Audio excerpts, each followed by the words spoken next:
Red lights on, Golden Black Live, Friday, October the 10th. It looks like fall out there in West Lafayette, though I guess tomorrow, Cameron tells us from WLFI we're going to have a 65-degree day and sunny. They have the lights ready in Ross-Ade Stadium.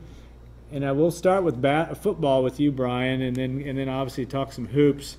But, you know, more people I talk to around town that this is a dangerous situation a little bit for Purdue, because a lot of people think, the Boilermakers are just going to win because they played really well for a quarter and a half last week.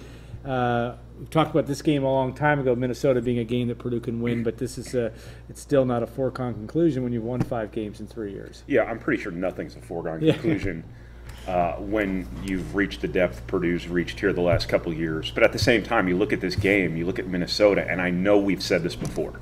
And been wrong every time. But this looks like a game where the opponent is set up, and Purdue's meeting an opponent like this at the right time. Purdue has done some good things this year. It just can't win. Obviously, that's the most important part, but it has done enough good things to put itself in position to win some games. Now, Minnesota comes in, they're injured all over the place, they can't score, and it just feels like the time is right here for Purdue to turn this corner, and they have to. They absolutely have to get one of these games. Yeah. There's no better time than right now for Purdue. That doesn't mean they're going to do it. It means it looks on paper like they have a great chance to do it, and this season is defined by results, not competitiveness. Yeah. And there's not a moment to spare here in terms of actually getting those results. Purdue 1-4 heading into the game tomorrow, 3:30 start in Ross-Ade Stadium. I want to thank our sponsors, Triple X, on the hill but on the level. It's a Purdue tradition since 1929. Saw John Basham last night at the Cranert dinner. And John Basham and the folks at Basham Reynolds have been great supporters of this program for years. Hilton Garden Inn, Christy Kuntz and our friends down there. When tomorrow's a big day, State HGI tonight. And, of course, the Hilton Garden Inn on the Wabash Landing. And State Farm agent Trent Johnson, TrentIsMyAgent.com. Trent, always interesting to talk about, very big passion for Purdue sports, to say the least. Okay, so what did we, in fact, learn about in the second half of that game against Minnesota? Do you think that Purdue was in a situation, Brian, that Minnesota took their, obviously they fumbled the punt that kind of precipitated the punt snap, I should say, that precipitated this entire turnaround. But how do you look at that? I think it's probably pretty fair to say that perhaps there was some laxness on Michigan State's part once they got up 21-0. I think Michigan State, in general, plays that way anyway. They don't do a whole lot outside of their basic stuff. But I think,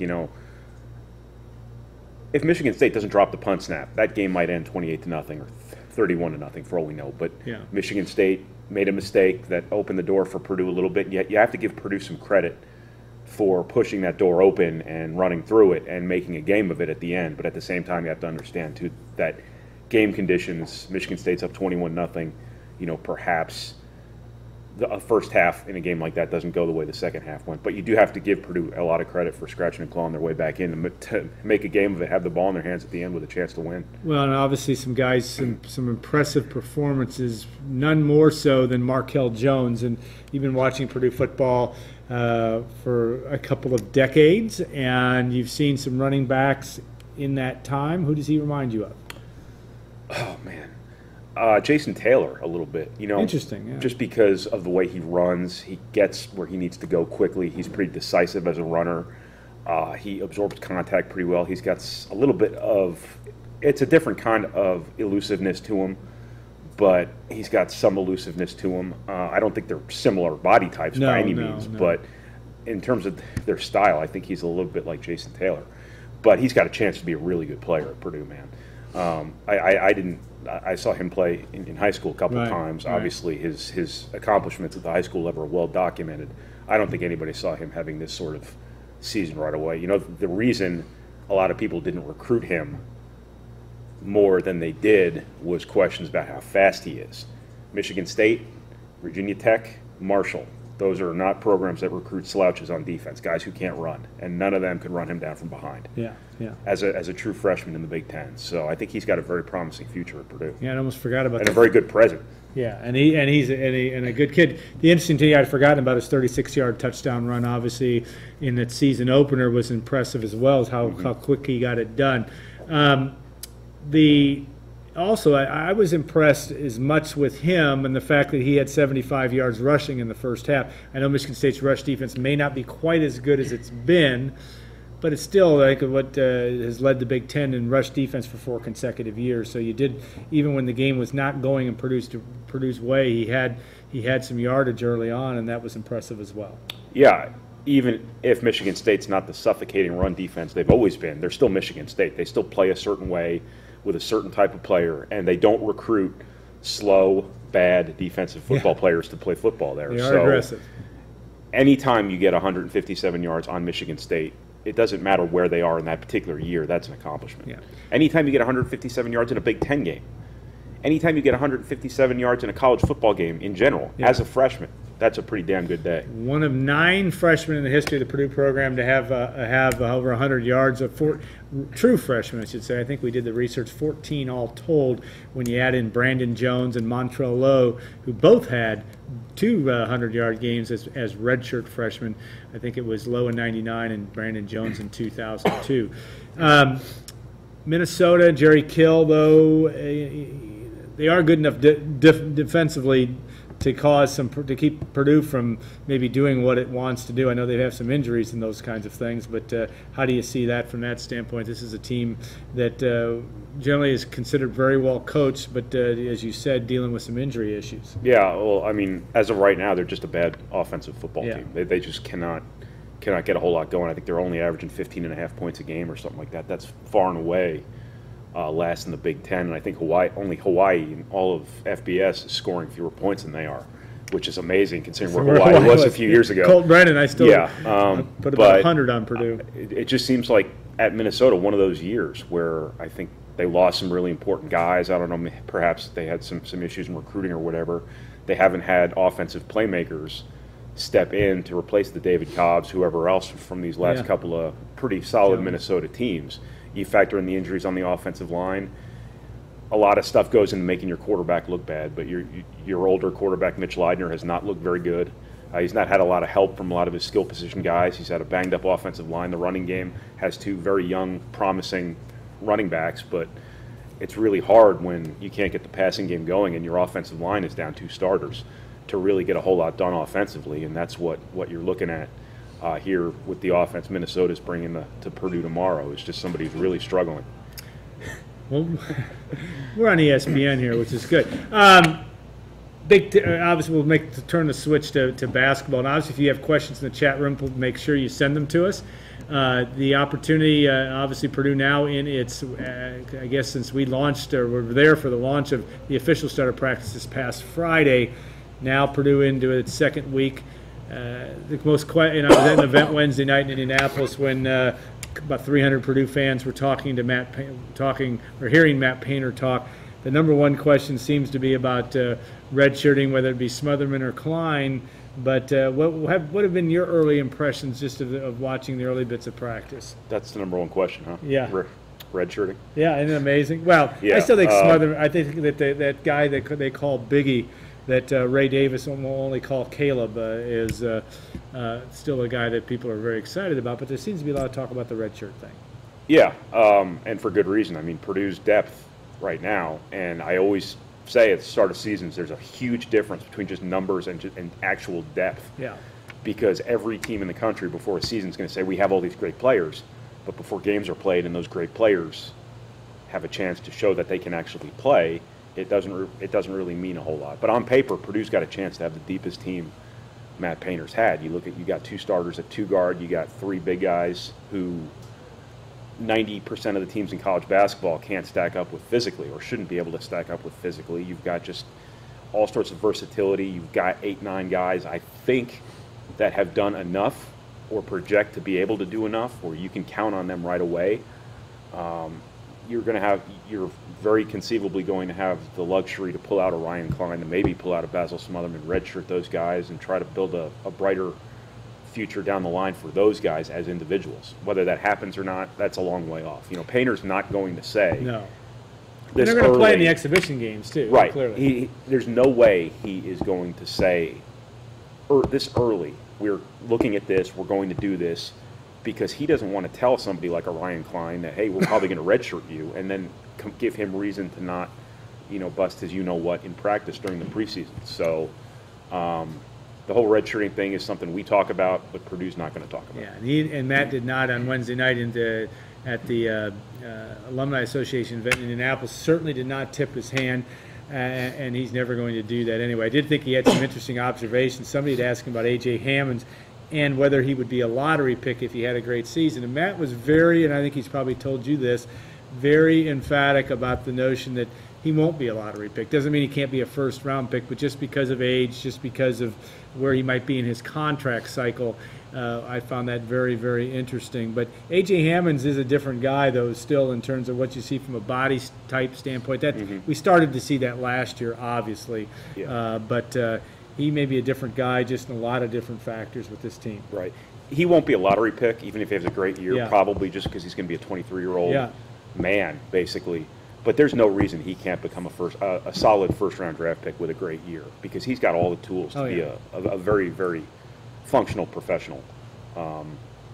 But it's weird when we talk about upperclassmen as still having upside. Yeah. But I think Purdue's got a bunch of them. A.J. Hammons can still get better. But the first thing he has to do is play an entire season, a whole season start to finish. He has not done that yet. He played half a season last year, Right. and he was really, really good. And Purdue got better just by him being better, especially defensively, because of all this stuff you don't see. All of these sort of role he played kind of behind the scenes as that backline guy on defense. If he has a good year start to finish and is just the most consistent he's been in his career, he has a real good chance to be a first-round draft pick. But he can get a lot better than he has even been. So can Kendall Stevens. We're talking about upperclassmen who still have upside. That sounds very bizarre because ordinarily they're pretty finished products at this stage of their career. But Kendall Stevens can be twice the player he is now. And I look forward to Twice watching the player. that, And it's to the point now with Purdue where Purdue can be good if he's not great. But if he's great, Purdue can be great, if you ask me, just because I think he can still be really good. And people might not necessarily realize, remember, I'm struggling to come up with the proper words here, how much better he can get relative to how good he has been so far. And he's done a lot of good things in his first 2 years.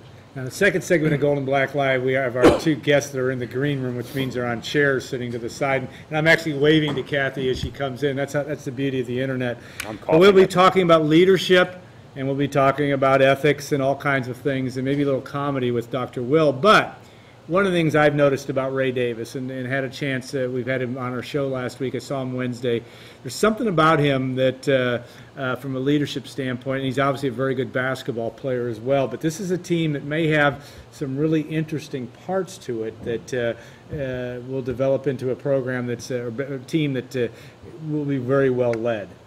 He's a very difficult guy to not respect. Yeah. And I think he runs Purdue's locker room. And that's a very important component to leadership. When all your teammates, I think, respect you, I think they don't want to let you down.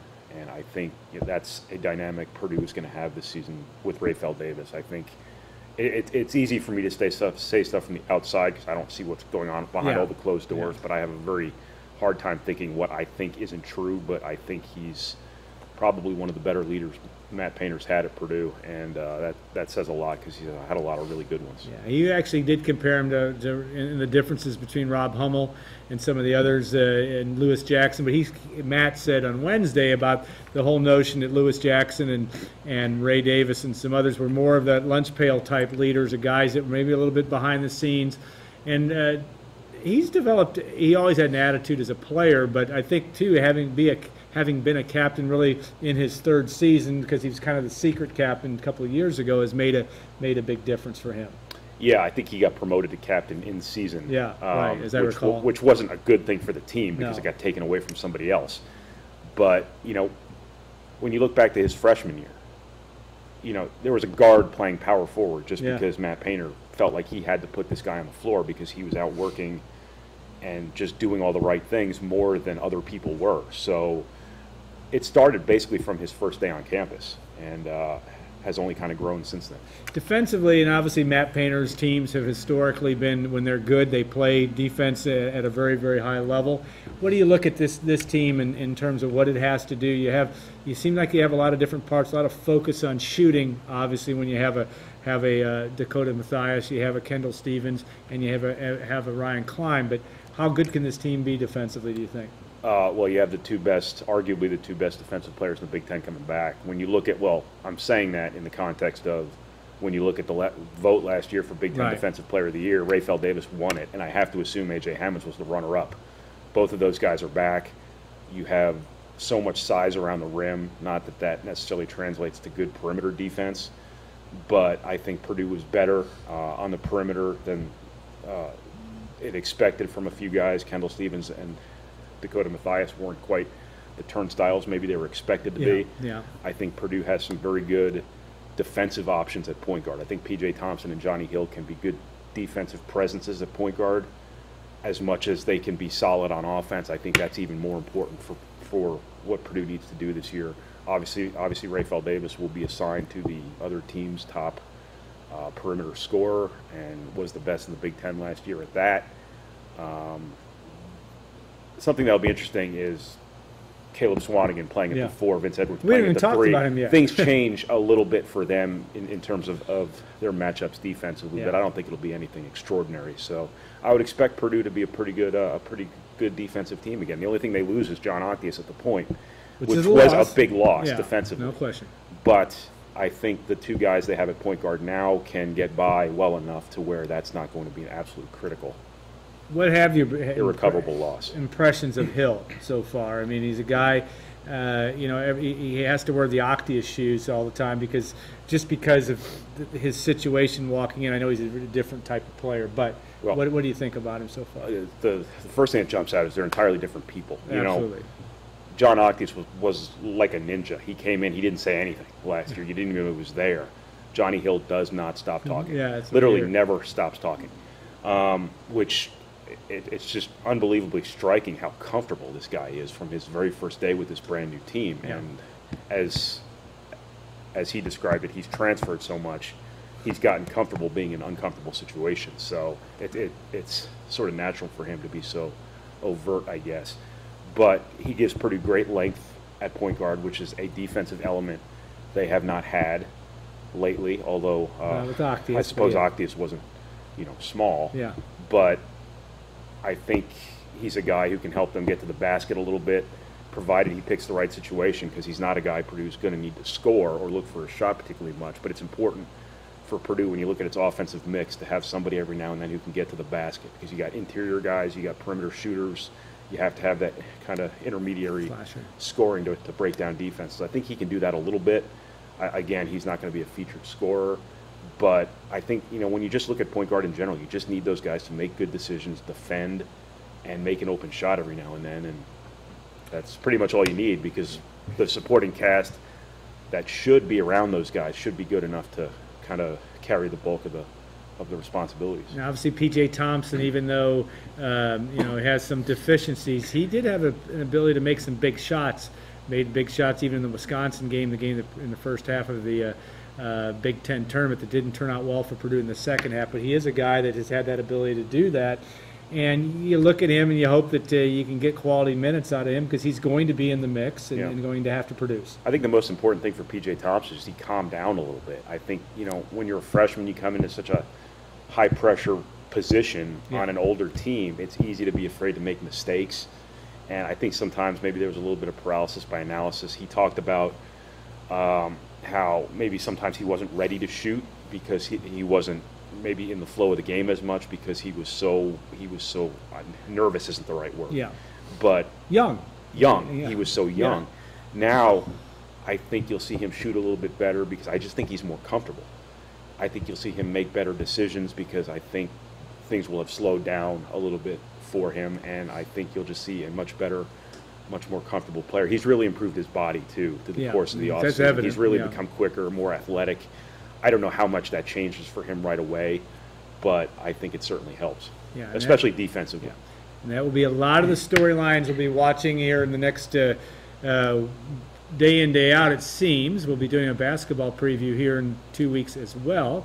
and we'll look forward to putting all that together for you. Brian, thanks so much for joining us, and we'll be back. We'll be talking hoops every week, I'm sure, heading into, I believe it's November the 8th is the first exhibition game. Maybe it's the 6th. I should know that, before going on. But it'll be here before we know it, and a lot of excitement around Matt Painter's squad heading into 2015-16. All right, we're going to take a 2-minute break, bring in Dr. Will Miller and Kathy Wright-Eager, and we'll look forward to having I think at least I'm looking forward to it. These are two people we could have discussions anywhere, but will be fun to talk a little bit about sports ethics, a little bit about leadership, and both these two folks know a lot about that. So we'll be back in 2 minutes to talk on Gold and Black Live.